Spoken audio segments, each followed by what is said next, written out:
Fala aí, rapaziada, você, torcedor do Botafogo, que ainda tem fôlego, que ainda está apreensivo com o jogo que passou, por favor, se acalme, que o pior ainda está por vir ou não, né? Vai saber o que vai acontecer, mas que essa reta final promete para os botafoguenses, promete. Então prepare seu plano de saúde, fique próximo aí, já veja a localização mais próxima de uma UPA, de um pronto-socorro, de um hospital, seja lá do que for, de um pronto atendimento rápido para você, porque você vai precisar nessas últimas rodadas. Haja coração, amigo. Se inscreve no canal, deixa o like e vamos lá. O jogo entre Botafogo e Atlético Mineiro foi um jogo de uma importância, praticamente uma final antecipada, já que os dois vão se enfrentar no dia 30 de novembro pela final da Copa Libertadores lá em Buenos Aires, mas agora foi um momento onde as equipes podem estudar e ver o que pode usar contra ou a favor na finalíssima ali na Libertadores. Pro lado do Botafogo havia um temperinho a mais, porque o seu adversário Palmeiras está na cola, está cada vez mais ganhando confiança, embalado nessas últimas rodadas, e então pode se aproximar o Botafogo, que estava até essa rodada dependendo somente de si ainda para ser campeão. Bastava vencer um jogo pelo placar mais simples que tem, 1-0, e que os 3 pontos está garantido e a vantagem, distância de 4 pontos, se manteria para o seu vice-colocado, o Palmeiras, com quem vai rolar a disputa ainda direta na 36ª rodada, faltando 2 rodadas para terminar o Brasileirão. Ali vai ter um confronto direto entre as equipes.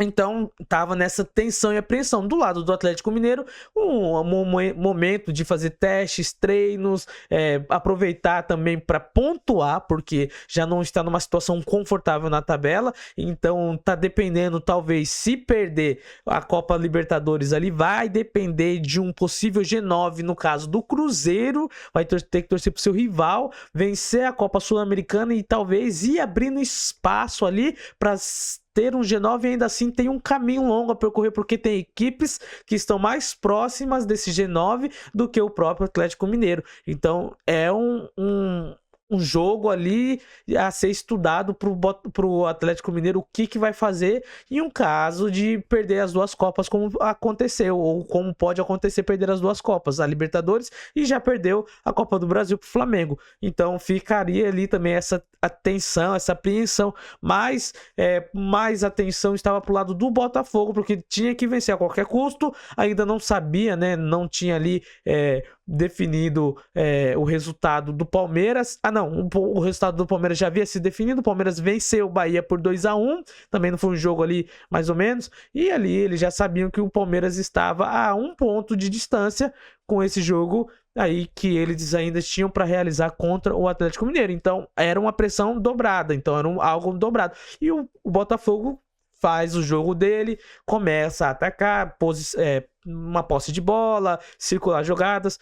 Tem um detalhe do Botafogo, que estava sem o Igor Jesus, porque ele havia jogado mais de 58 minutos, 60 minutos mais ou menos na partida do Brasil contra o Uruguai lá em Salvador. E tem também o caso do Luiz Henrique, que jogou também contra o Brasil, mas jogou pouco, entrou no segundo tempo ali, né, no desespero do Dorival, mais ou menos ali, jogou um pouco mais da metade do segundo tempo, mas pelo menos estava em forma ali. Saiu para titular. No lugar do Igor Jesus tem o Tiquinho. E aí tem alguns outros jogadores. A falta do Savarino, que eu acho que foi o jogador que mais fez falta para esse jogo. Foi a genialidade que o Savarino hoje tem colocado nesse meio de campo, junto com o Almada e junto também com o quadrado mágico, vamos assim dizer, com o Luiz Henrique e com o Igor Jesus. Então foi notável a falta e como o time sentiu a ausência do Savarino e do próprio Igor Jesus desde o início do jogo. Então isso daí também prejudicou um pouco. Mas o Atlético, mais defensivo, adotou uma postura mais reativa, esperando o que seria, né, uma postura onde estava meio que espelhando ali o ataque do Botafogo, se defendendo para ter uma bola ou conseguir planejar um contra-ataque ou uma transição rápida entre defesa e ataque. O Hulk no banco também, e então o Daverson ali fazendo as suas graças, as suas palhaçadas, mexendo. Então um jogo tenso, sem torcida, né, porque o Atlético tá pagando a punição por toda aquela bagunça que aconteceu na final do campeonato ali da Copa do Brasil, o que aconteceu nos estádios, aquela briga, aquela confusão toda. Então a torcida foi punida, então o clube vai jogar sem seus torcedores no restante do Brasileirão, e mais uma vez jogaram ali na Arena Independência, então um estádio menor, próximo às câmeras, próximo aos microfones, tudo ali, próximo às arquibancadas, dá pra ouvir tudo. Então dava pra ouvir a conversa, a falação de como é um jogo dentro do jogo. Tem alguns momentos que o pessoal fala, ô louco, eles discutiram isso. Cara, é normal, a gente só não escuta porque tem a torcida abafando tudo isso daí. Mas o jogo rolando, ali acontece o que? Expulsão. O Rubens vacilou, Rubens tomou um cartão amarelo num lance onde ele quase cometeu o pênalti, porque o lance foi bem na medida mesmo ali. Luiz Henrique deu uma escapada, cortou, ele vai num carrinho, pega só o tornozelo, nada de bola, uma entrada um pouco mais forte. Ele ainda já tinha se livrado de uma cravada que ele havia dado, acho que no Tiquinho Soares ali, onde ele poderia ter levado um amarelo, então esse seria o segundo amarelo, mas de nada adiantou. 2-3 minutos depois ele vai e faz outra, o Galo acaba perdendo a bola, então o Luiz Henrique sairia num contra-ataque rápido pelas pontas ali, mas ainda assim não era tão perigoso, mas ele afobado e inexperiente da maneira como deu um carrinho mais uma vez, pega só o tornozelo, pega só o jogador, o juiz, o Luiz Flávio de Oliveira, eu acho, pega e dá ali o cartão amarelo e o vermelho consecutivamente, então expulso. Então o Atlético ficou sem um jogador, jogou com um jogador a menos o segundo tempo inteirinho, e ali foi só defesa, só ficando atrás, e Daverson fazendo cera, e qualquer coisinha caía, e aí segurando a bola, e o Botafogo não conseguia furar a retranca. O Botafogo, ele teve muita posse de bola, muito cruzamento, mas o trio de defesa do Atlético conseguiu afastar todas as bolas, conseguiram defender o jogo aéreo. O Lianco muito bem, o Fux também foi muito bem, mesmo uma parte da torcida do Atlético não gostando dele, mas jogou muito bem. Mariano foi muito bem, anulando ali o lado direito do ataque do Botafogo, muitas das vezes roubando ali, tendo embate direto com o Vitinho, tendo embate direto com o Luiz Henrique. Depois entra o Jefinho, também começa a jogar naquela posição, tendo embate direto com esses jogadores, jogando muito bem, hoje capitão. E ali aconteceu que o Botafogo ficou, tentou, alçou várias vezes bolas na áreas, teve uma ou duas chances claras de gol, que foi com o Vitinho num cabeceio onde o Everson faz uma baita de uma defesa, e depois uma finalização com o Jefinho, não, com o Almada, onde ela passa um pouquinho, não faz a curva por dentro, né, e ali ela acaba passando um pouquinho mais para fora, passando à direita do gol, e foi tudo isso daí. A tônica foi o Galo se defendendo, o Atlético, o Botafogo atacando, e o Atlético posturado lá atrás, fechadinho, sem dar espaços para fazer sem dar bote também, só cercando, e conseguiu com que o Botafogo saísse dali com um pontinho que vai incrementar mais ainda o campeonato, dando uma pimentada muito legal, porque tem muita coisa que vai acontecer nesse campeonato brasileiro agora daqui para frente.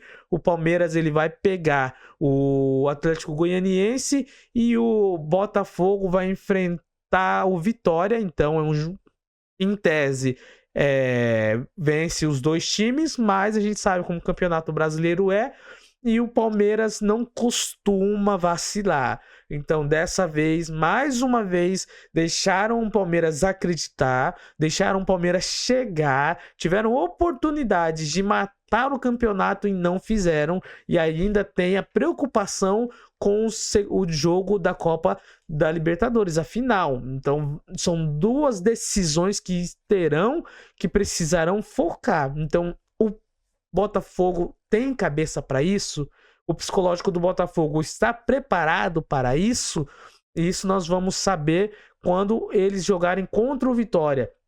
Dependendo da apresentação que eles tiverem contra o Vitória, nós vamos entender como eles vão chegar nessas competições, nessas decisões. Se vão chegar com confiança ou se vão chegar meio duvidosos, né? Com a dúvida da torcida, com a dúvida dos comentaristas, de todo mundo, analistas que analisam futebol, e também com o retrospecto recente, a gente já imagina que tem muita coisa, um turbilhão de coisas passando pela mente dos torcedores botafoguenses e principalmente dos jogadores botafoguenses, acredito eu assim. Se inscreve no canal, deixa o like, o campeonato vai pegar fogo. todo mundo vai ter a atenção voltada para essa 36ª rodada entre Botafogo e Palmeiras em São Paulo, no Allianz Parque. Jogaço de bola, uma final mesmo de campeonato. Se até lá o Botafogo e o Palmeiras estiverem vencendo, ou pelo menos estiverem conquistando o mesmo número de pontos, vai ser ali a decisão do Campeonato Brasileiro. Vai ficar ali como sendo praticamente um mata-mata ali na decisão de Campeonato Brasileiro. Então, quem gosta, quem tem saudade, quem é saudosista, lembra do campeonato no formato de mata-mata, vai se debruçar nesse jogo, se debulhar, se aprofundar, porque vai ser um jogão. Se inscreve no canal, deixa o like. E você, botafoguense, escreve seu sentimento. E você, palmeirense, escreve aí o que você está sentindo. Ainda dá? Vai pra cima. E você, botafoguense, confiança lá em cima? É nóis, valeu!